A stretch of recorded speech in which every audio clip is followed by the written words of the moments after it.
L'info sur Al24 News, bienvenue. Le représentant permanent de l'État de Palestine auprès des Nations Unies, Riyad Mansour, a souligné la nécessité pour les États d'agir individuellement et collectivement pour remplir leurs obligations en vertu du droit international, pour sauver des vies humaines en Palestine occupée, théâtre d'agressions sionistes continues et de génocide, notamment dans la bande de Gaza. Le bilan de l'agression génocidaire sioniste contre la bande de Gaza s'est alourdi ce samedi à 50 669 martyrs et 115 225 blessés. Les corps de 60 martyrs et 162 blessés sont arrivés dans les hôpitaux de Gaza au cours des dernières 24 heures. Un groupe d'experts indépendants des droits de l'homme a exhorté davantage de pays à rejoindre le groupe de la Haye, un bloc d'États qui coordonne les efforts pour garantir la responsabilité des violations du droit international par l'entité sioniste et pour soutenir les décisions de la Cour internationale de justice et de la Cour pénale internationale, appelant à des mesures concrètes pour mettre fin à l'impunité sioniste.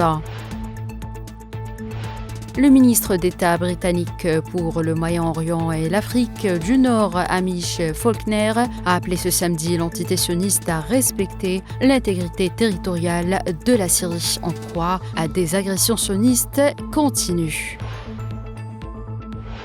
Depuis plusieurs semaines, les prix du carburant sont orientés à la baisse en France, un mouvement qui s'accélère avec la guerre commerciale lancée par Washington, l'annonce de nouveaux droits de douane par les États-Unis, suivie d'une riposte immédiate de la Chine, a provoqué un effondrement brutal des cours du pétrole sur les marchés mondiaux.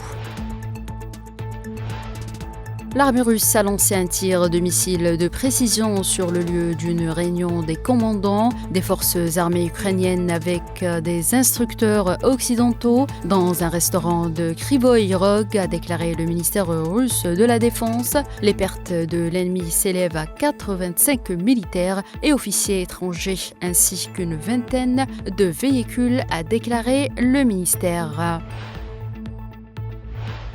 Des négociations se sont tenues en coulisses vendredi pour alléger le poids des nouveaux droits de douane voulus par Donald Trump, qui a jugé que Pékin cédait à la panique et s'est affiché indifférent à la déroute sur les marchés financiers. Pékin a annoncé des droits de douane supplémentaires de 34% sur les produits américains dès le 10 avril, en plus du taux des droits de douane actuellement applicables.